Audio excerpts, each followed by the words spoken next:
संक्षिप्त महाभारत के शल्य पर्व में उद्पान तीर्थ की उत्पत्ति, त्रित मुनि का उपाख्यान। वैशंपायन जी कहते हैं, महाराज, उद्पान तीर्थ में पहुंचकर बलदेव जी ने आचमन किया और वहां के ब्राह्मणों की पूजा करके उन्हें बहुत सा द्रव्य दान में दिया।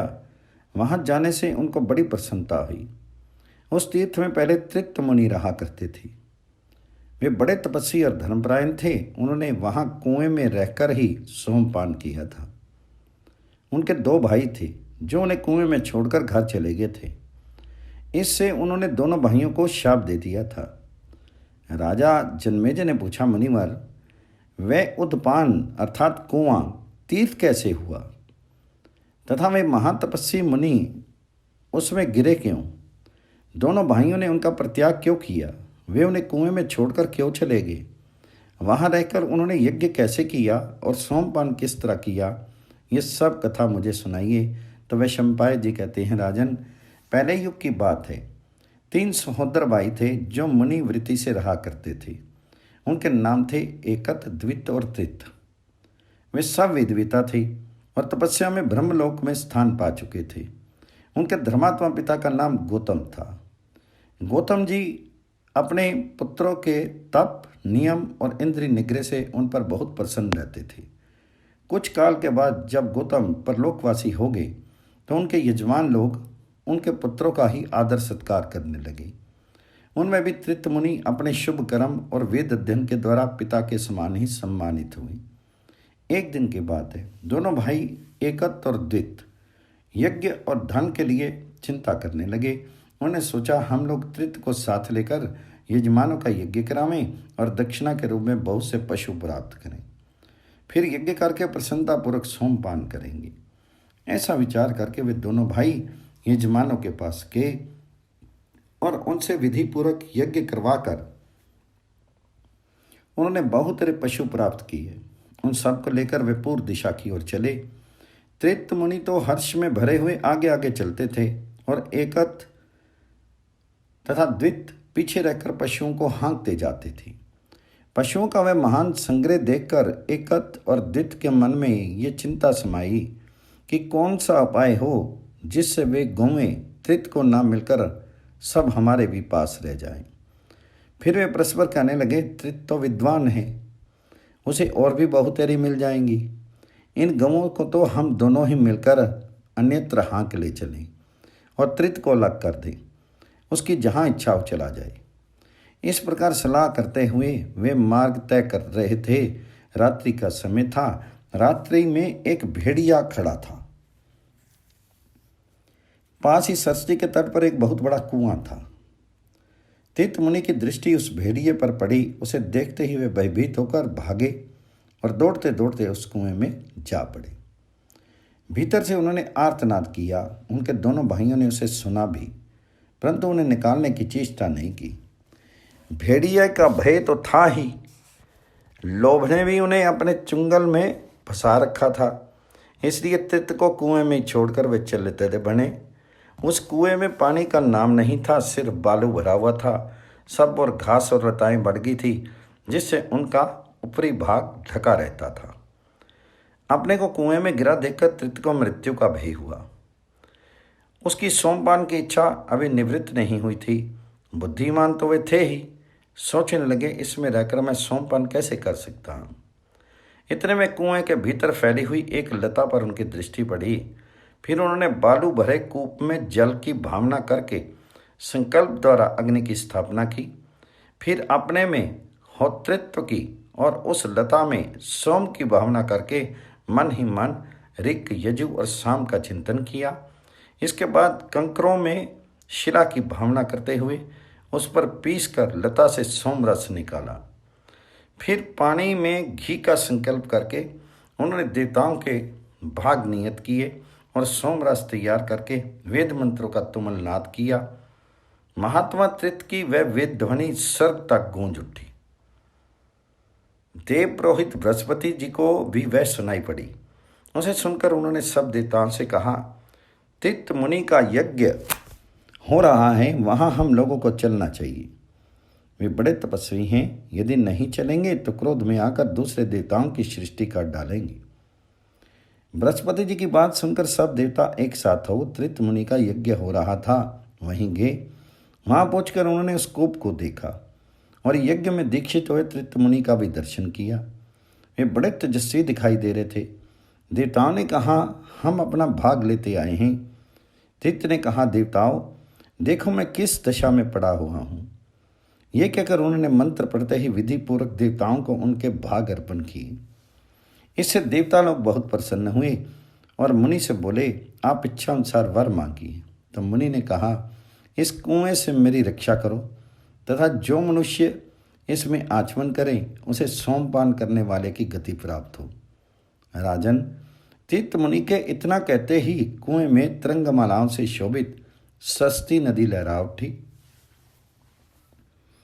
उसके जल के साथ ही उठकर वे कुएं से बाहर निकल आए। देवताओं ने तथास्तु कहकर उनके मांगे हुए वरदान का अनुमोदन किया।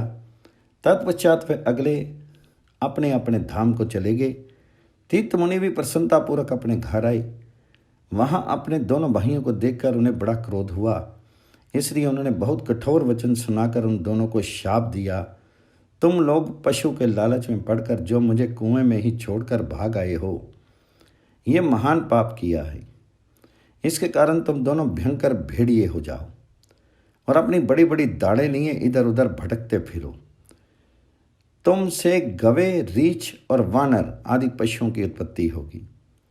उनके ऐसा कहते ही वे दोनों भाई भेड़िए की शक्ल में दिखाई देने लगे।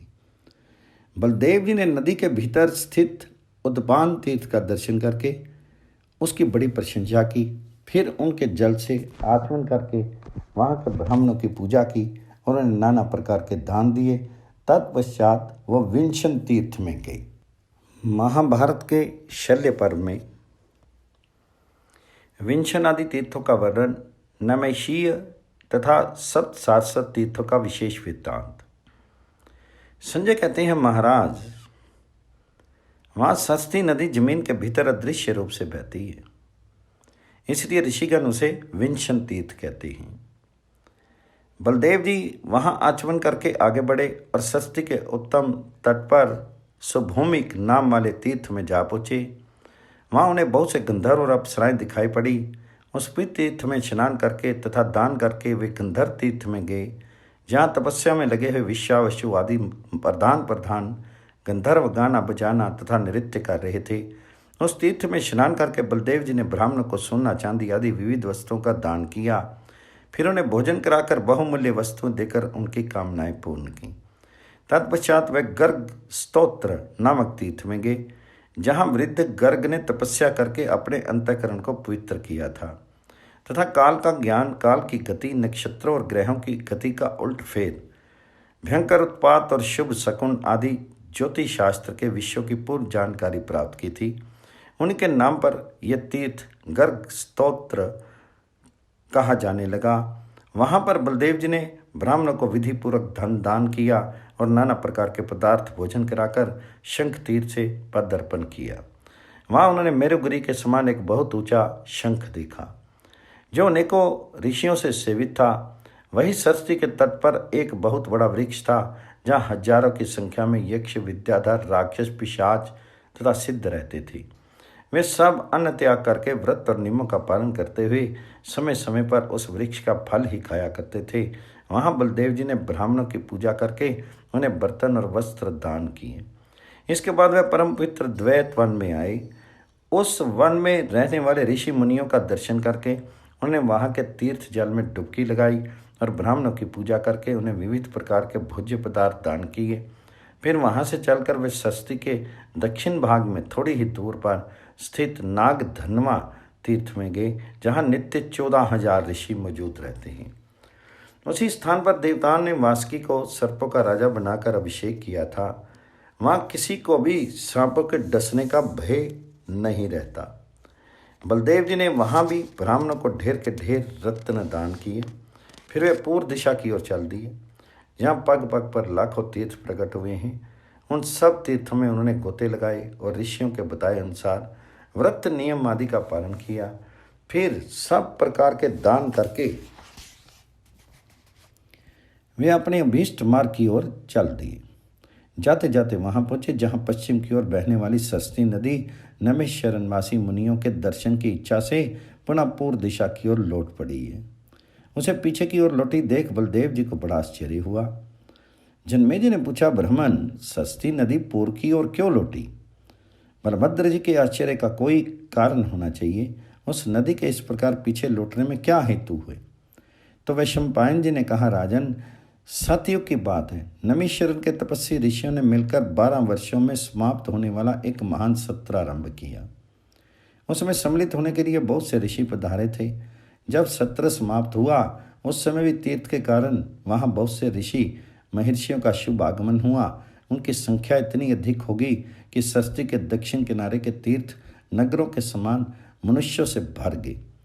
नदी के तीर पर नमीशरण से लेकर समंतक पंचक तक ऋषि मुनि ठहरे हुए थे। वे वहाँ यज्ञ होम आदि करने लगे। उनके द्वारा उच्चारित वेद मंत्रों के गंभीर घोष से संपूर्ण दिशाएं गूंज उठी।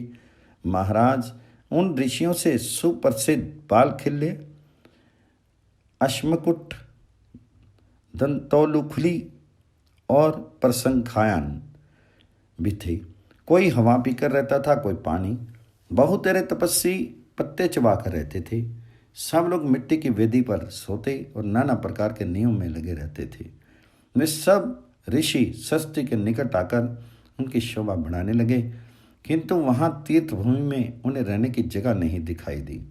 इससे वे निराश एवं चिंतित हो गए। उनकी ये अवस्था देखकर सस्ती ने दयावश उन्हें दर्शन दिया। वहाँ अनेकों कुंजों का निर्माण करती हुई पीछे लौट पड़ी और ऋषियों के लिए तीर्थभूमि बनाकर फिर पश्चिम की ओर मुड़ गई। उस महानदी ने ऋषियों के आगमन को सफल बनाने का निश्चय कर लिया था, इसलिए वह अत्यंत अद्भुत कार्य का कर दिखाया। सस्ती का बनाया हुआ वह निकुंजों का समुदाय ही नैमिषीय नाम से विख्यात है। वहाँ के अनेकों कुंजों तथा पीछे लौटी हुई सस्ती नदी को देखकर बलदेव जी को बड़ा विस्मय हुआ। वहाँ भी उन्होंने विधिवत आचमन एवं स्नान किया और ब्राह्मणों को भांति भांति के भोज्य पदार्थ तथा बर्तन दान करके वे सप्त सारस्वत नामक तीर्थ में चले गए, जहाँ वायु, जल, फल तथा पत्ते खाकर रहने वाले बहुत से महात्मा थे। उनके स्वाध्याय का गंभीर घोष सब और गूंज रहा था। वहाँ अहिंसक एवं धर्मपरायण मनुष्य निवास करते थे। जन्मेजय ने पूछा, मुनिवर, सप्त सारस्वत तीर्थ कैसे प्रकट हुआ? मैं इसका वृत्तांत विधि पूर्वक सुनना चाहता हूँ। तो वैशंपायन जी कहते हैं, राजन, सस्ती नाम से प्रसिद्ध 7 नदियाँ हैं। ये सारे जगत में फैली हुई हैं। इनके विशेष नाम हैं सुप्रभा, कांचनाक्षी, विशाला, मनोरमा, ओघवती, सुरेनु तथा विमलोदका। शक्तिशाली महात्माओं ने भिन्न भिन्न देशों में एक एक सस्ती का आवाहन किया है। एक समय की बात है, पुष्कर तीर्थ में ब्रह्मा जी का एक महान यज्ञ हो रहा था। यज्ञशाला में सिद्ध ब्राह्मण विराजमान थे। पुण्या घोष हो रहा था। सब और वेद मंत्रों की ध्वनि फैल रही थी। समस्त देवता यज्ञ कार्य में लगे हुए थे। स्वयं ब्रह्मा जी ने यज्ञ की दीक्षा ली थी। उनके यज्ञ करते समय सबकी समस्त इच्छाएं पूर्ण हो रही थी। धर्म और अर्थ में कुशल मनुष्य मन में जिस वस्तु का चिंतन करते थे वही उन्हें प्राप्त हो जाती थी। उस समय ऋषियों ने पिता में से कहा, ये यज्ञ अधिक गुणों से संपन्न नहीं दिखाई देता, क्योंकि अभी तक यहाँ सरिताओं में श्रेष्ठ सस्ती का ही प्रादुर्भाव नहीं हुआ। यह सुनकर ब्रह्मा जी ने सस्ती का स्मरण किया। उनके आवाहन करते ही सुप्रभा नाम वाली सस्ती पुष्कर तीर्थ में प्रकट हो गई। पितामह के सम्मानार्थ वहाँ सस्ती नदी को प्रकट देख मुनियों ने उस यज्ञ की बड़ी प्रशंसा की। इसी तरह नैमिषारण्य में भी वेद के स्वाध्याय में लगे रहने वाले मुनियों ने सस्ती का आवाहन किया। उनके चिंतन करते ही वहाँ कांचनाक्षी नाम वाली सस्ती नदी प्रकट हो गई। ऐसे ही जब राजा गे यज्ञ कर रहे थे उस समय उनके यहाँ भी सस्ती का आवाहन किया गया था। वहाँ विशाला नाम वाली सस्ती का आविर्भाव हुआ। उसकी गति बड़ी तेज है। यह हिमालय की घाटी से निकली हुई है। एक समय की बात है, उत्तर कौशल प्रांत में उद्दालक मुनि यज्ञ कर रहे थे। उन्होंने भी सस्ती का स्मरण किया। ऋषि के कारण वह नदी उस देश में भी प्रकट हुई जिसका मुनियों ने पूजन किया। वह मनोरमा नाम से विख्यात हुई क्योंकि ऋषियों ने पहले उसका अपने मन में ही स्मरण किया था। सुरेनु नाम वाली सस्ती नदी का प्रादुर्भाव ऋषभ द्वीप में हुआ, जिसमें राजा कुरुक्षेत्र में यज्ञ कर रहे थे। उसी समय वहाँ सस्ती प्रकट हुई। गंगा द्वार में यज्ञ करते समय दक्ष प्रजापति ने जब सस्ती का स्मरण किया था तो वहाँ भी सुरेनु ही प्रकट हुई। इस प्रकार महात्मा वशिष्ठ जी भी एक बार कुरुक्षेत्र में यज्ञ कर रहे थे। वहाँ पर उन्हें सस्ती का आवाहन किया। उनके आवाहन से ओघवती का प्रादुर्भाव हुआ। ब्रह्मा जी ने एक बार हिमालय पर्वत पर भी यज्ञ किया था। वहाँ जब उन्होंने सस्ती का स्मरण किया तो विमलोदका प्रकट हुई। इन सातों सस्तियों का जल जहाँ एकत्र हुआ है उसे सप्त सारस्वत कहते हैं। इस प्रकार मैंने तुमसे 7 सस्तियों के नाम और वृत्तांत बताए। इन्हीं से परम पवित्र महासारस्वत तीर्थ की प्रसिद्धि हुई है। संक्षिप्त महाभारत के शल्य पर्व में ऋषंगों के आश्रम पर अरिष्टसेन आदि तथा विश्वामित्र की तपस्या, यायात तीर्थ की महिमा और अरना में स्नान करने से इंद्र का उद्धार। वैशंपायन जी कहते हैं, राजन, बलराम जी ने उस तीर्थ में आश्रमवासी ऋषियों की पूजा करने के पश्चात एक रात निवास किया। उन्हें ब्राह्मणों को दान दिए और स्वयं वहाँ रहकर रात भर उपवास किया। दूसरे दिन प्रातःकाल उठकर तीर्थ के जल में स्नान किया और सब ऋषि मुनियों की आज्ञा लेकर वे ओशनस तीर्थ में जा पहुँचे। उसे कपाल मोचन तीर्थ भी कहते हैं। पूर्व काल में भगवान राम ने यहाँ एक राक्षस को मारकर उसका सिर दूर फेंका था। वह सिर कपाल महोदर मुनि की जांघ में जा लगा था।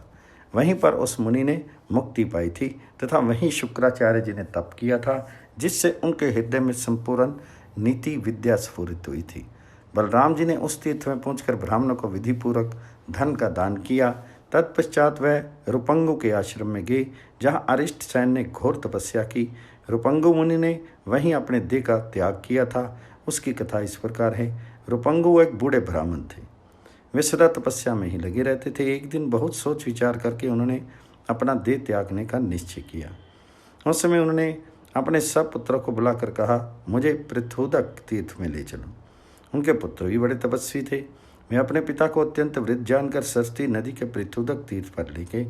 वहाँ पहुँचकर रूपंगु ने तीर्थ के जल में विधिवत स्नान किया और अपने पुत्रों को बताया कि सरस्वती नदी के उत्तर किनारे पर जो ये पृथुदक तीर्थ है, इसमें स्नान करके गायत्री आदि का जप करते हुए जो पुरुष प्राण त्याग करेगा उसे पुनः जन्म मरण का कष्ट नहीं भोगना पड़ेगा। बलराम जी ने उस पवित्र तीर्थ में स्नान करके ब्राह्मण को दान दिए।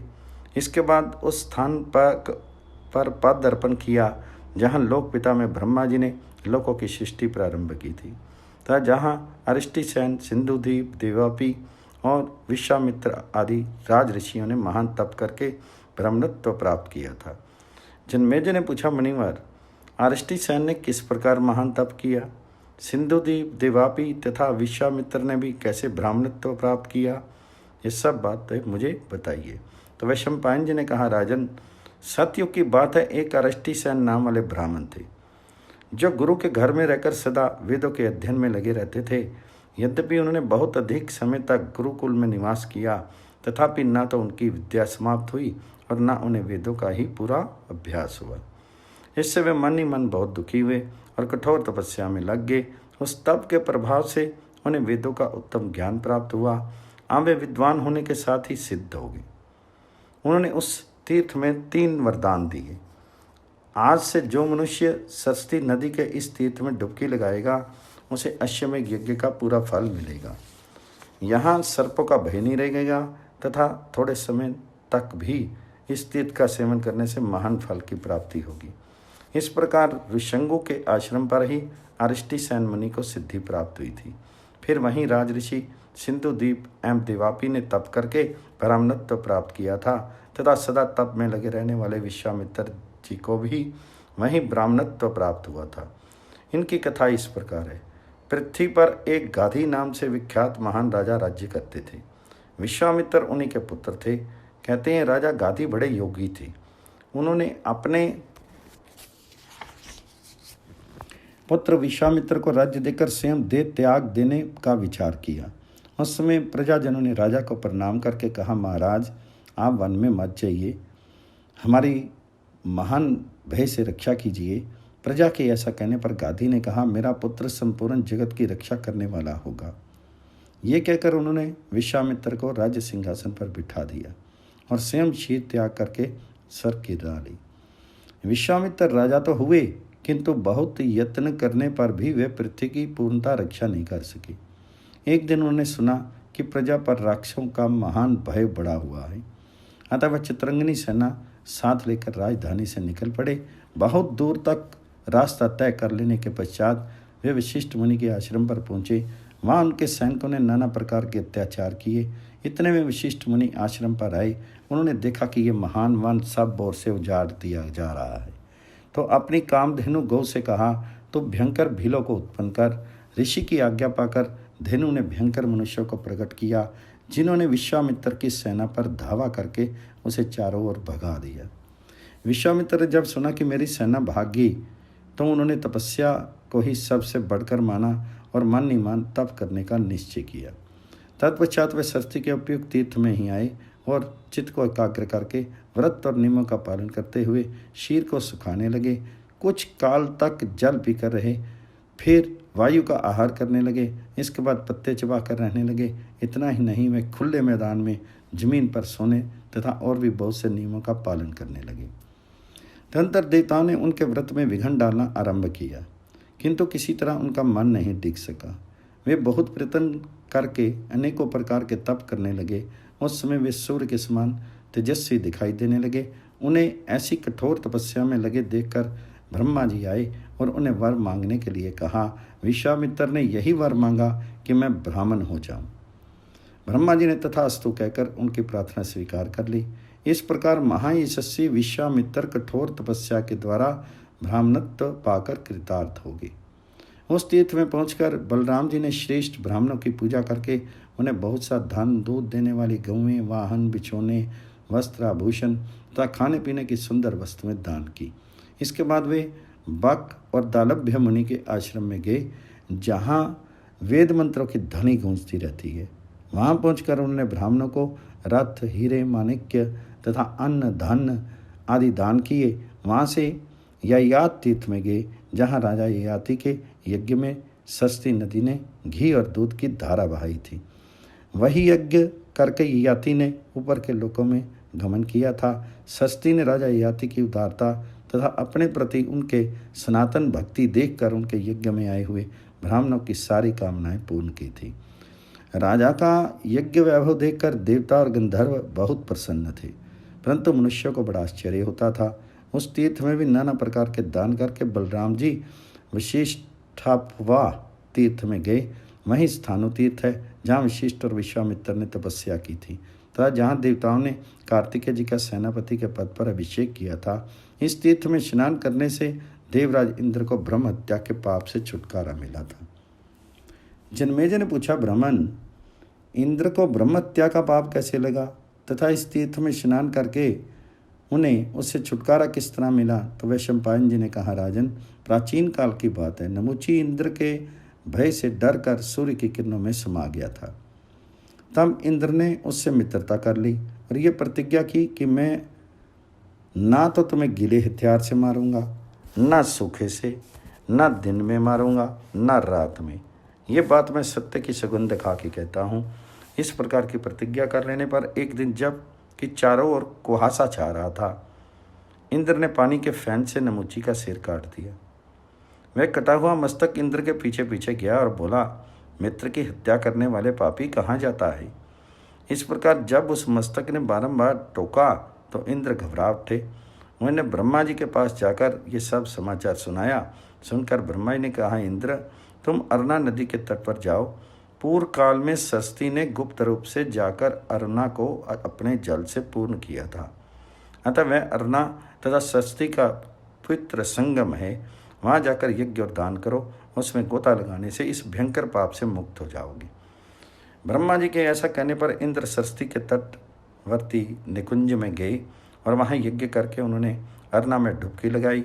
ऐसा करने से वे ब्रह्म हत्या के पाप से मुक्त हो गए और अत्यंत प्रसन्न होकर स्वर्ग में चले गए। नमूची का वह सिर भी अरना में गोता लगाकर अक्षय लोकों में जा पहुँचा।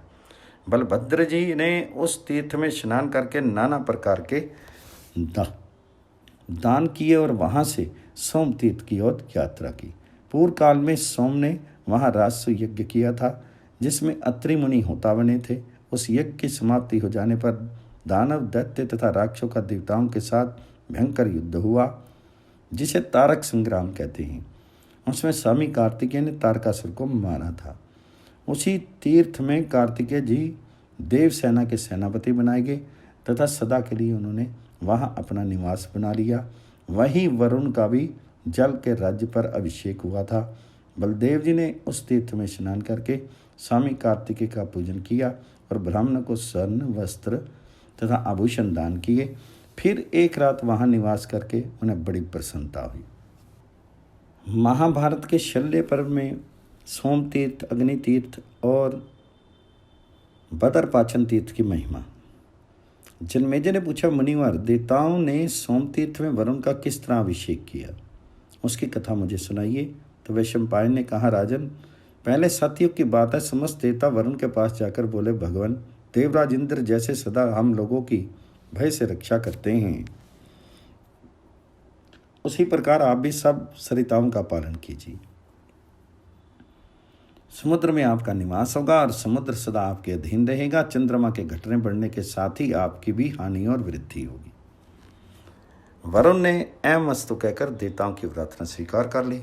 फिर सबने एकत्र होकर उनको जल का राजा बनाया और उनका अभिषेक करके पूजन किया। तत्पश्चात वे अपने अपने धाम को चले गए। फिर इंद्र जैसे देवताओं की रक्षा करते हैं, उसी प्रकार वरुण भी नदी, नद, सरोवर तथा समुद्रों की रक्षा करने लगे। उस तीर्थ में पहुंचकर बलराम जी ने स्नान किया और ब्राह्मणों को दान देकर वहां से वे अग्नि तीर्थ में गए। वहीं शमी के भीतर छिप जाने के कारण अग्निदेव किसी को दिखाई नहीं पड़ते थे। उस समय जब संसार का प्रकाश नष्ट हो गया तो सब देवता ब्रह्मा जी के पास उपस्थित हुए और बोले, प्रभु, भगवान अग्निदेव नहीं दिखाई पड़ते, इसका क्या कारण है? कहीं ऐसा ना हो कि अग्नि के अभाव में संपूर्ण प्राणियों का नाश हो जाए, अतः आप अग्निदेव को प्रकट कीजिए। तो जन्मेजय ने पूछा, संपूर्ण जगत को उत्पन्न करने वाले भगवान अग्नि अदृश्य क्यों हो गए थे और देवताओं ने उसका पता किस प्रकार लगाया, ये सब मुझे ठीक ठीक बताइए। तो वैशंपायन जी ने कहा, राजन, महर्षि भृगु ने अग्निदेव को शाप दे दिया था। इससे अत्यंत भयभीत होकर वे शमी के भीतर छिपके थे। उनके अदृश्य हो जाने पर इंद्र आदि संपूर्ण देवताओं ने अत्यंत दुखी होकर उनकी खोज आरंभ की। खोजते खोजते अग्नि तीर्थ में आकर उन्होंने अग्निदेव को शमी के भीतर छिपे देखा। उन्हें पाकर सबको बड़ी प्रसन्नता हुई। वे जैसे आए थे वैसे ही लौट गए। अग्निदेव भी ब्रह्मवादी भृगु के शाप के कारण सर्वभक्षी हो गए। फिर उसी तीर्थ में स्नान करने से उन्हें ब्रह्मत्व की प्राप्ति हुई। पूर्व काल में ब्रह्मा जी ने भी सब देवताओं के साथ अग्नि तीर्थ में डुबकी लगाई थी तथा यहाँ भिन्न भिन्न देवताओं के तीर्थों का उद्घाटन किया था। बलराम जी वहाँ स्नान दान करके कुबेर तीर्थ में गए, जहाँ बड़ी भारी तपस्या करके कुबेर धन के स्वामी हुए थे। वहाँ स्नान करके बलराम जी ने ब्राह्मणों को धन दान दिया। इसके बाद कुबेर भवन में जाकर उस स्थान का दर्शन किया जहाँ कुबेर ने तप किया था। यक्षराज ने वहाँ बहुत से वरदान प्राप्त किए थे। धन का प्रभुत्व, शंकर जी का साथ, मित्रता, देवत्व, लोकपालत्व और नल कुबर जैसा पुत्र, ये सब कुछ कुबेर ने वहीं तपस्या करके पाया था। वहीं मरुदगणों ने एकत्रित होकर कुबेर का लोकपाल के पद पर अभिषेक किया और उन्हें यक्षों का राज्य तथा हंसों से जुता हुआ पुष्पक विमान प्रदान किया। बलदेव जी ने वहाँ भी स्नान करके बहुत कुछ दान किया।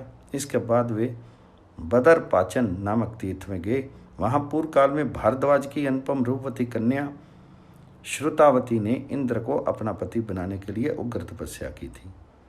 उसने ब्रह्मचर्य का पालन करते हुए बहुत से कठोर नियमों का पालन किया था। उसका सदाचार, तप और भक्ति देखकर इंद्र उनके ऊपर प्रसन्न हो गए। तथा उसे प्रत्यक्ष दर्शन देकर उन्होंने कहा, शुभे, मैं तुम्हारी तपस्या, नियम पालन और भक्ति से बहुत संतुष्ट हूँ।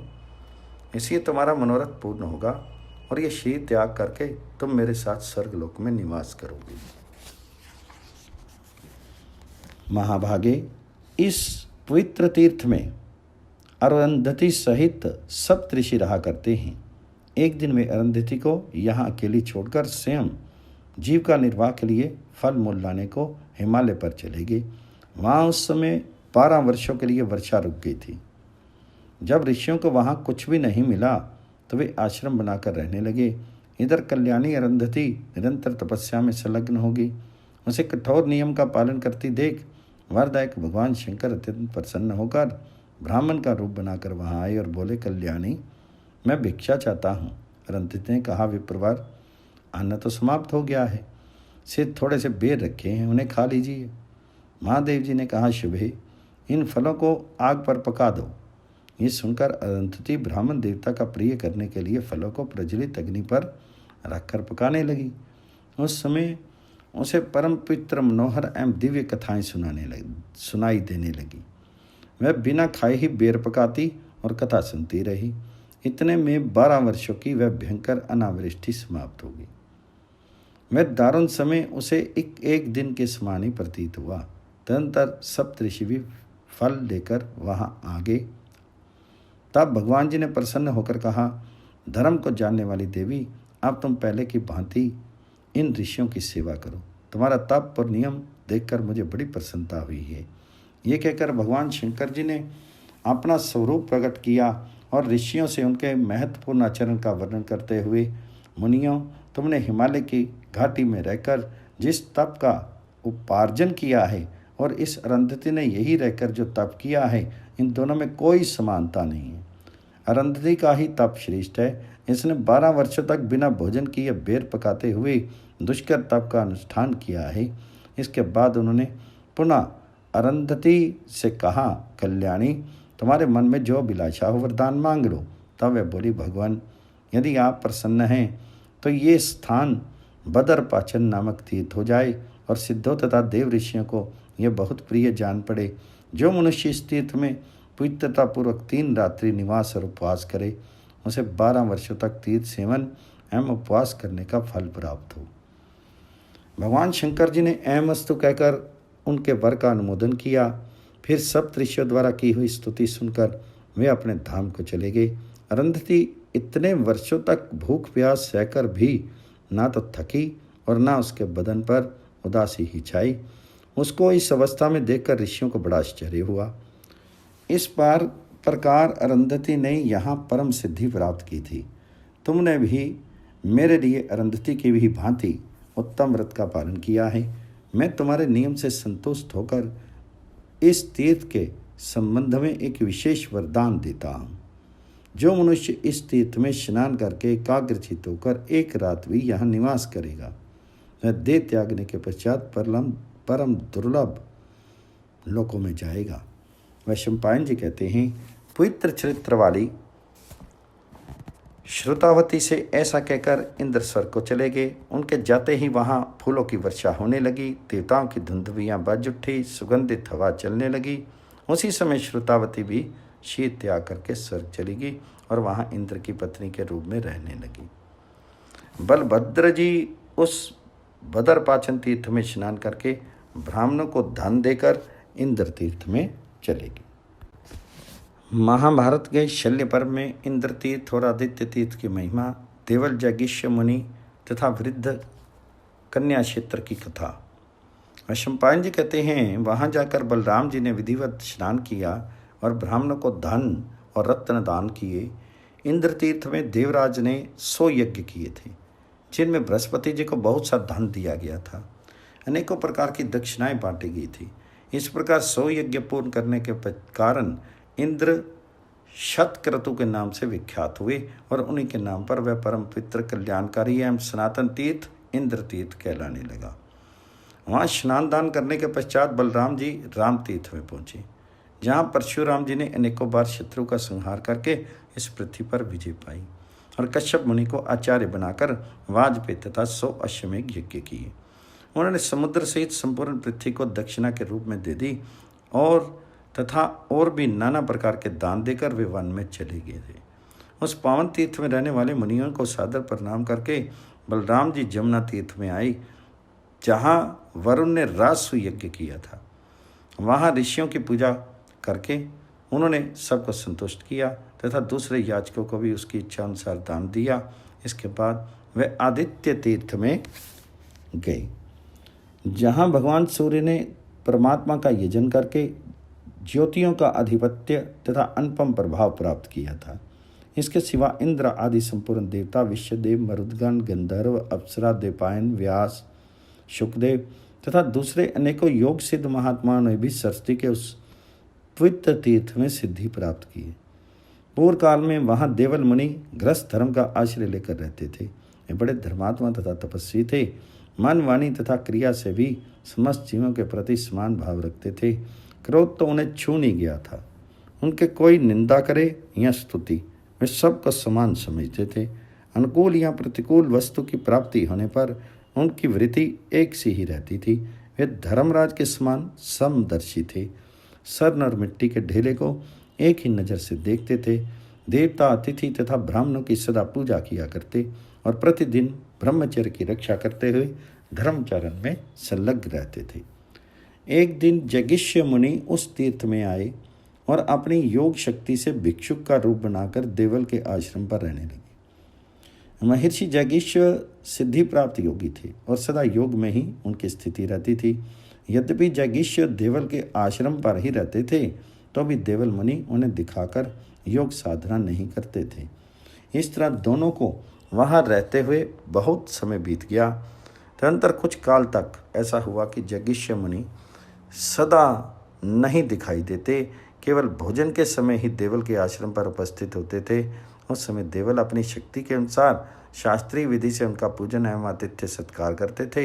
यह नियम भी बहुत वर्षों तक चला। एक दिन जगिष्य मुनि को देखकर देवल के मन में बड़ी चिंता हुई। उन्हें सोचा, इनकी पूजा करते करते कितने ही वर्ष बीत गए, मगर ये भिक्षु आज तक मुझसे एक बात भी नहीं बोले। यही सोचते हुए वह कलश हाथ में लेकर आकाश मार्ग से समुद्र तट की ओर चल दिए। वहां जाकर देखा तो भिक्षु महोदय पहले से ही समुद्र तट पर मौजूद थे। अब तो उन्हें चिंता के साथ ही साथ आश्चर्य भी हुआ। सोचने लगे, ये पहले ही कैसे आ पहुंचे? उन्होंने तो स्नान भी समाप्त कर लिया है। तदनंतर महर्षि देवल ने भी विधिवत स्नान करके गायत्री मंत्र का जप किया। जब नित्य नियम समाप्त हो गए तो वे पुनः आश्रम की ओर चले। वहां पहुंचते ही उन्हें जगिष्य मुनि बैठे दिखाई पड़े। अब देवल मुनि पुनः विचार में पड़ गए। मैंने तो उन्हें समुद्र तट पर देखा है, ये आश्रम पर कब और कैसे आ गए? ये सोचकर उनके मन में जगिष्य को ठीक ठीक जानने की इच्छा हुई। फिर तो वे उस आश्रम से आकाश की ओर उड़े। ऊपर जाकर उन्हें बहुत से अंतरिक्षचारी सिद्धों का दर्शन हुआ। साथ ही उन सिद्धों के द्वारा पूजे जाते हुए जगिष्य मुनि भी दिखाई पड़े। इसके बाद देवल ने उन्हें स्वर्गलोक जाते देखा।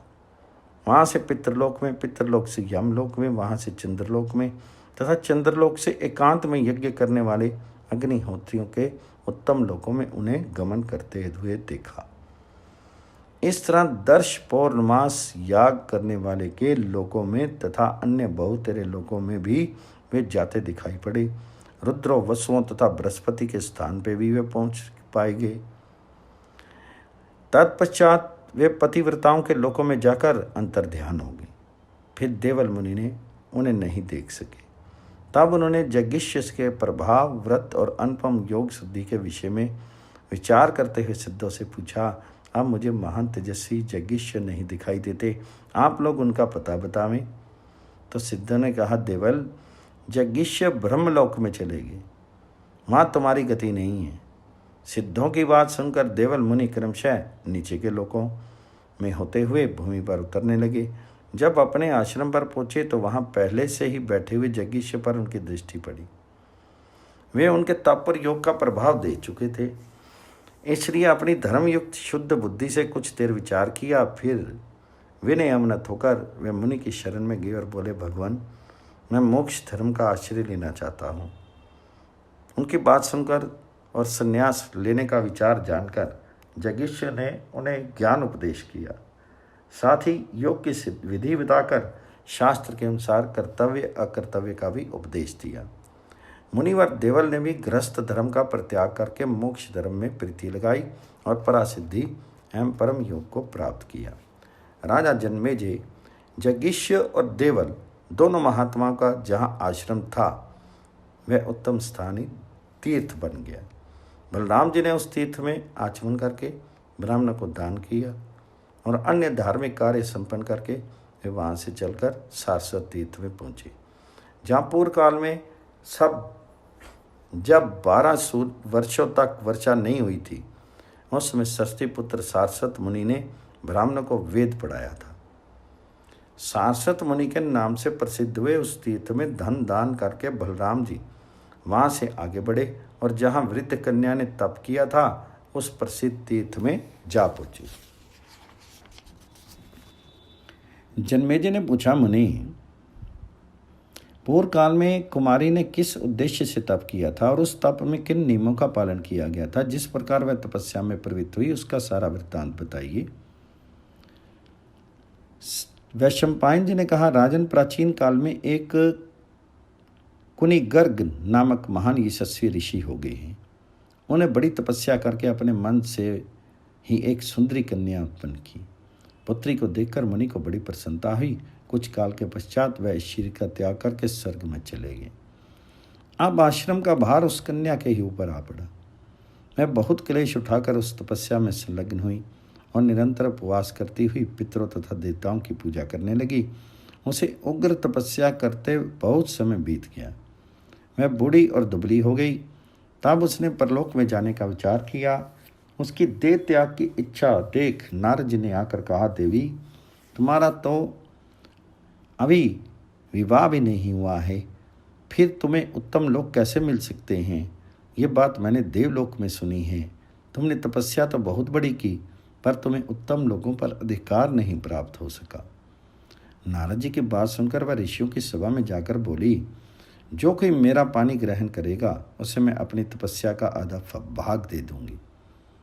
उनके ऐसा कहने पर मालव के पुत्र श्रृंगवान ने कहा, कल्याणी, मैं इस शर्त पर तुम्हारा पानी ग्रहण करूंगा कि विवाह हो जाने पर तुम एक रात मेरे साथ निवास करो।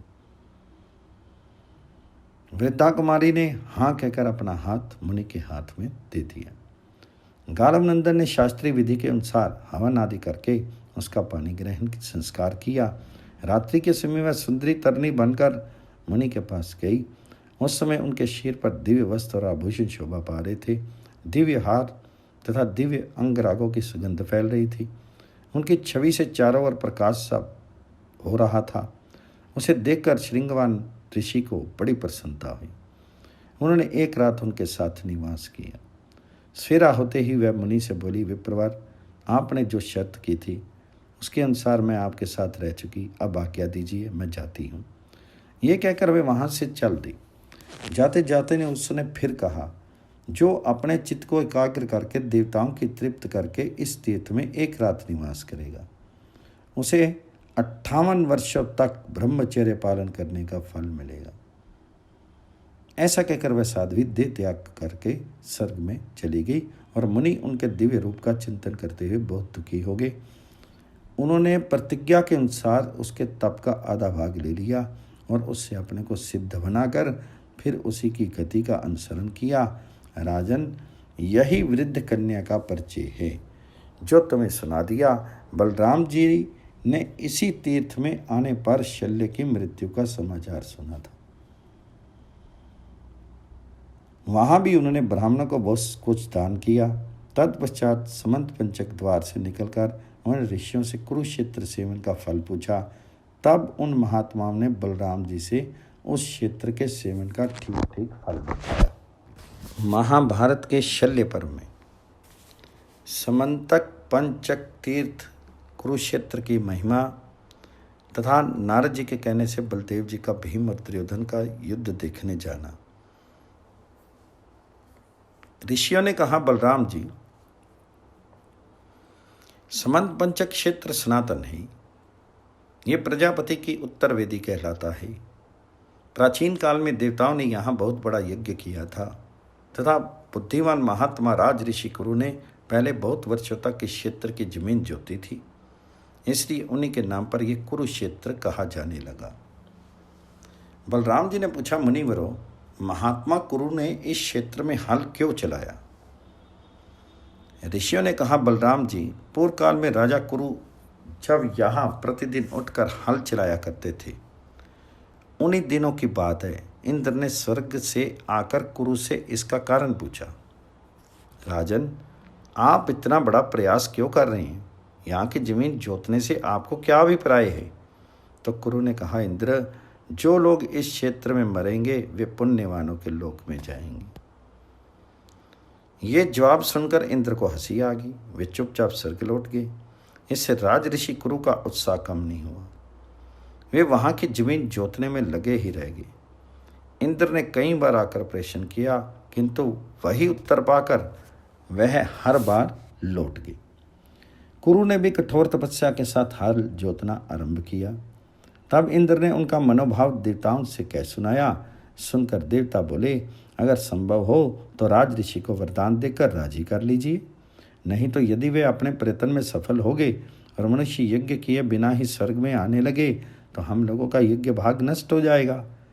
तब इंद्र ने कुरु के पास आकर कहा, राजन, अब आप कष्ट मत उठाइए, मेरी बात मानिए। मैं वरदान देता हूँ कि जो मनुष्य अथवा पशु यहाँ निराहार रहकर या युद्ध में मारे जाकर शीर त्याग करेंगे वे स्वर्ग के अधिकारी होंगे।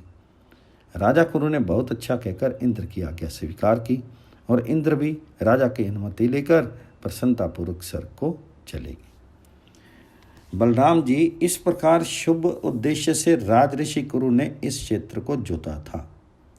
पृथ्वी पर इससे बढ़कर कोई पवित्र स्थान नहीं है। जो मनुष्य यहाँ तप करेंगे वे देह त्याग के पश्चात ब्रह्मलोक में जाएंगे। जो दान करेंगे उनका दिया हुआ 1000 गुना होकर फल देगा।